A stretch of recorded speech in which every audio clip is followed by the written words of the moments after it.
दोस्तों, सच्चा सद्गुरु कौन? ये सवाल सुनने और पढ़ने में आसान लग रहा होगा, लेकिन हकीकत इसके बिल्कुल विपरीत है। सबसे पहले तो आपको ये बता देते हैं कि सद्गुरु कोई इतनी सस्ती व आसान वस्तु नहीं है जिसे हर कोई प्राप्त कर सके। सद्गुरु की शरण पाने के लिए देवता भी तरसते हैं, लेकिन वर्तमान समय में गुरुओं की भरमार है। देश दुनिया में भक्ति और भगवान के नाम से हजारों लाखों सद्गुरु बने बैठे हैं। अब ऐसे में सवाल यह उठता है कि सच्चा सद्गुरु कौन? अपने अपने धर्म पंथों में अपने अपने गुरुओं को सद्गुरु को सच्चा बता रहे हैं, लेकिन यह फैसला कैसे हो कि सच्चा कौन? दोस्तों, वीडियो अंत तक देखते जाइए, आप अपने आप ही फैसला कर लेंगे कि सच्चा सद्गुरु कौन है। तो सबसे पहले आपको हम ये बता देते हैं कि सच्चा सद्गुरु कौन होता है और मानव देहधारी प्राणियों को सद्गुरु की आवश्यकता क्यों होती है। सद्गुरु वह अनमोल खजाना होता है जिसे प्राप्त करके मानव हमेशा हमेशा के लिए अमर हो जाता है। सद्गुरु से मिलने के बाद अनेकों लाभ प्राप्त होते हैं। जैसे सद्गुरु मिलने के बाद मनुष्य के सर्व दुख दूर हो जाते हैं, हर प्रकार का रोग कष्ट नष्ट हो जाता है। सद्गुरु शरण ग्रहण करने के बाद मनुष्य सर्व सुखी हो जाता है। सद्गुरु ही है जो मोक्ष कराता है। सद्गुरु उम्र भी बढ़ा सकता है। सद्गुरु मुर्दे को जिंदा भी कर सकता है। सद्गुरु मिलने से मनुष्य का अंधविश्वास पाखंड खत्म हो जाता है। सभी प्रकार की बुराइयां दूर हो जाती हैं। सद्गुरु 84 लाख योनियों में से जाने से बचा लेता है।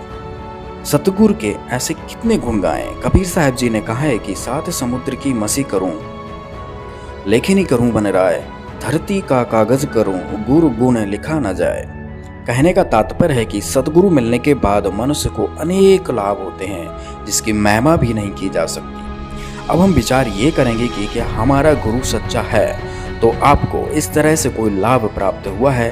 क्या आपकी बुराइयां दूर हुई हैं? क्या आपको सुख मिला है? दोस्तों, आप हमें कमेंट बॉक्स में ज़रूर बताएं। दोस्तों, अब हम आपको बताएंगे कि सच्चे सद्गुरु की पहचान क्या होती है।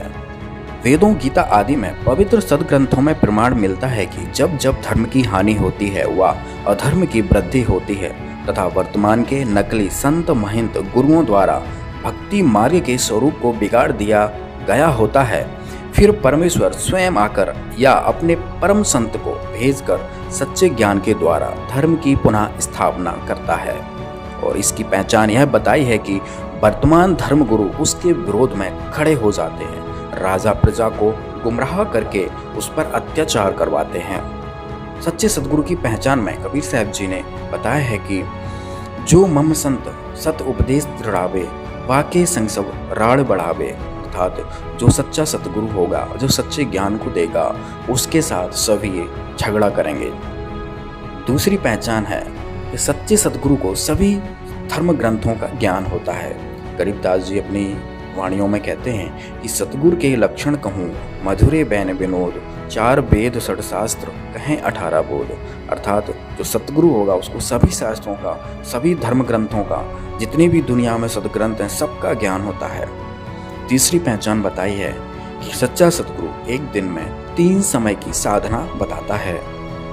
इसका प्रमाण यजुर्वेद अध्याय 19 मंत्र 26 में प्रमाण मिलता है। चौथी पहचान बताई है कि जो सच्चा सद्गुरु होगा वो 3 प्रकार के मंत्रों को 3 बार में उपदेश करेगा। इसका विवरण गीता जी में भी है, कबीर सागर में भी है और वेदों में भी है। पांचवी पहचान बताई है जो कि सबसे महत्वपूर्ण है और बहुत ही आसान है, जिससे आप नकली और असली की पहचान कर सकते हैं। कबीर साहब जी बता रहे हैं, संतो सतगुरु मोय भावे, जो नैनन अलख लखावे, ढोलत डिगे न बोलत विसरे, सत उपदेश दृढ़ावे, आँखें न मूंदे कान न रूंदे, ना अनहद उलझावे, प्राण पूंज क्रियाओं से न्यारा, सहज समाधि बतावे। अर्थात जो सच्चा सद्गुरु होगा वो किसी भी प्रकार का कीर्तन, नाच गाना, मेडिटेशन, आंख बंद करवाना, कान बंद करवाना, श्वासों के द्वारा क्रियाएं करवाना, ये कुछ नहीं बताएगा। छठवीं पहचान बताई है कि सच्चा सद्गुरु वह होता है जो आपको 2 अक्षरों की जानकारी देता है। जय पंडित तू पढ़िया, बिना 2 अक्षर 2 नामा, प्रणवत नानक एक लंघाए, जे कर सच समावा।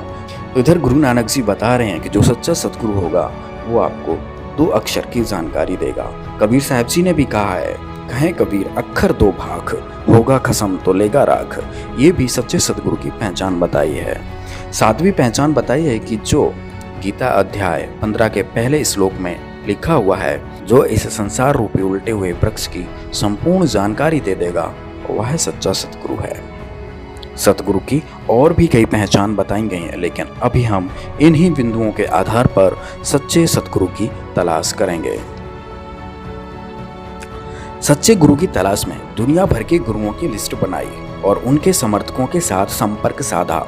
हमारे शास्त्रों में जो सच्चे सतगुरु की पहचान बताई है, वो एक एक से सभी धर्म गुरुओं पर फिट बैठाने की कोशिश की, तो एक महापुरुष को छोड़कर सतगुरु की पहचान किसी पर भी फिट नहीं होती है। कोई मेडिटेशन करवाता है तो कोई नाच गाना करवा के भजन कीर्तन करवाता है, और इन गुरुओं में से कोई भी 3 बार की साधना नहीं बताता है और 3 बार में कोई मंत्र नहीं देता है। इन सभी धर्म गुरुओं का कोई भी जनता द्वारा ज्ञान का विरोध नहीं किया गया, और इनमें ऐसा कोई भी गुरु नहीं था जिसको 4 वेद, 6 शास्त्र, 18 पुराण, कुरान, बाइबल आदि सभी धर्म ग्रंथों का ज्ञान हो या ज्ञान खोला हो। और इनमें से ऐसा कोई भी नहीं था जिसको 2 अक्षर का भेद हो, जिसको 2 अक्षर की जानकारी हो। दूसरी तरफ सच्चे सतगुरु की पहचान में संत रामपाल जी महाराज पर एक एक पॉइंट सही फिट बैठा। तो आइए देखते हैं। जो सबसे पहला पॉइंट कि जो सच्चा सतगुरु होगा उसके साथ लोग झगड़ा करेंगे, उनके ज्ञान का विरोध करेंगे। तो संत रामपाल जी महाराज जी के साथ ही ऐसा हुआ है कि आज तक संत रामपाल जी महाराज के ज्ञान का विरोध हमेशा नकली संतों, महंतों के द्वारा होता आया है। दूसरी पहचान थी कि जो सच्चा संत होगा, जो सच्चा सतगुरु होगा, उसको सभी धर्म ग्रंथों का ज्ञान होगा। तो यह पॉइंट भी संत रामपाल जी महाराज पर फिट बैठता है, क्योंकि संत रामपाल जी महाराज ने ही चारों वेदों को खोलकर दिखाया। वेद, गीता को, कुरान को, बाइबल को, सभी सदग्रंथों को खोलकर दिखाया है।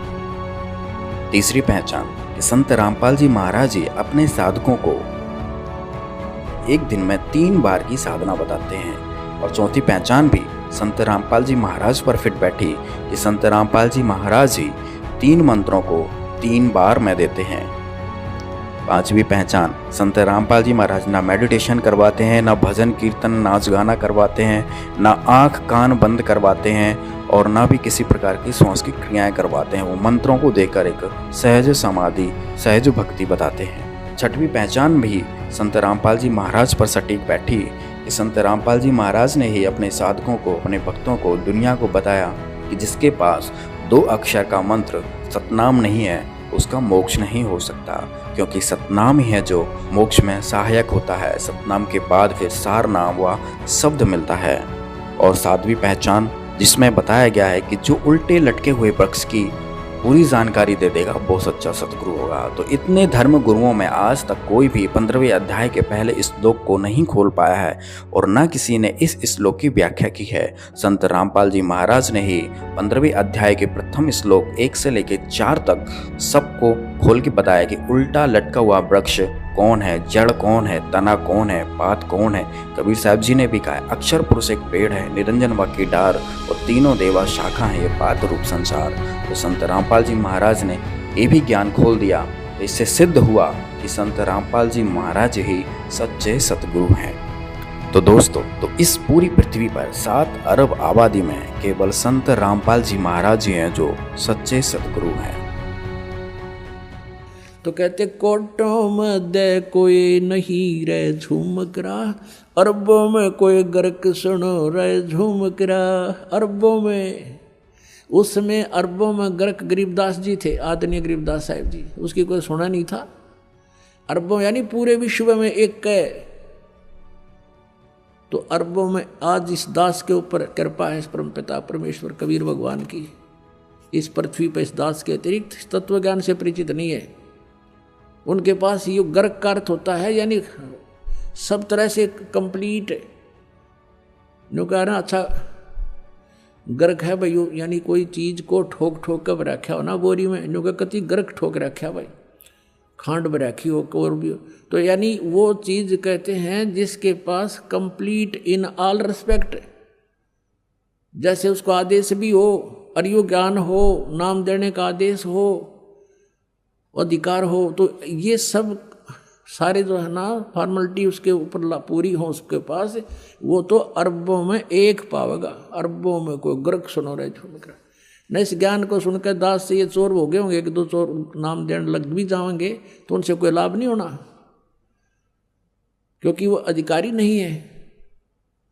अब जैसे पुण्यात्माओं, जब राजा परीक्षित को 7वें दिन सर्प ने डसना था और व्यास जी ने श्रीमद् सुधा सागर यानी श्रीमद् भागवत सुधा सागर का लेखन कार्य किया था, राइटर था उसका वो, उसने भी ये कह दिया था कि मैं अधिकारी नहीं हूं ये कथा सुनाने का। और वहाँ और भी जितने ऋषि महर्षि थे सब ने पल्ला झाड़ दिया कि नहीं, हम किसी के जीवन के साथ खिलवाड़ नहीं कर सकते। कारण क्या था कि 7वें दिन परिणाम आना था, तो सब ने पीछे हट गए। वो बुद्धिमान थे, ब्राह्मण थे कि नहीं, हम क्यों किसी के जीवन के साथ धोखा करें, हम अधिकारी नहीं हैं कि इसकी जीवन रक्षा कर सके, यानी इसको वो लाभ दे सकें जो इस कथा सुनाने से हो सकता है, पाठ से। तो सुखदेव जी बुलाए गए थे स्वर्ग से उन पांडवों की प्रार्थना से। पांडवों ने अपने पुण्य दिए, क्योंकि वहां तो सिक्के पुण्य के चले हैं स्वर्गलोक में, स्वर्गलोक में से उसके आने और जाने का विमान का खर्चा उन पुण्यों का वहां से प्राप्त हुआ था उसको पांडवों से। तो यहाँ आकर के उस कहते सुखदेव ने 7 दिन वो कथा सुनाई थी। उस समय ये कहाँ गए थे ब्राह्मण जो आज जगह जगह कथा करते फिरें, कहाँ गए थे ये संत जो आज जहाँ देखा वहीं संत और दुनिया ने गुमराह करें बैठे हैं। तो वो बुद्धिमान थे, समझदार थे, इसलिए उन्होंने ये रिस्क मोल नहीं लिया। और जितना लाभ उस कथा से होना था वो भी सुखदेव जी के मुखारविंद से उच्चारित होने से हुआ, क्योंकि जिसके पास कोई शब्द शक्ति होती है उसी के द्वारा दिए गए वचन से कुछ लाभ हो सकता है। अब जैसे एक कोई कार्य हो रहा था सड़क का, सड़क बना रहे थे, तो वहाँ एक आम व्यक्ति जाकर कहता है कि तुम ऐसा कर दो, वो नहीं कर रहे थे। और अधिकारी के पास उन्होंने प्रार्थना की, अधिकारी नाते कहा कि तुम ऐसा कर दो, तो उस अधिकारी के कहते उन वर्करों ने वैसे ही कर दिया, क्योंकि अधिकारी के वचन में शक्ति थी और उनके वचन में शक्ति नहीं। तो ऐसे ही परमात्मा से जो कनेक्टेड है, सरकार का जो व्यक्ति हो गया यानी जो उसका नौकर है, उससे ही आगे काम हो सकते हैं, आम व्यक्ति के कहने तो वो कार्य नहीं हो सकते, इतना समझ लेना। तो इस प्रकार हम अब जो कथा करते पढ़ते हैं, तो गरीबदास साहब ने कहा था ये पैसे ऊपर नाच सुनोरा जो मकरा, इन्हें कथा से कोई लेना देना नहीं, पैसे चाहिए इनको।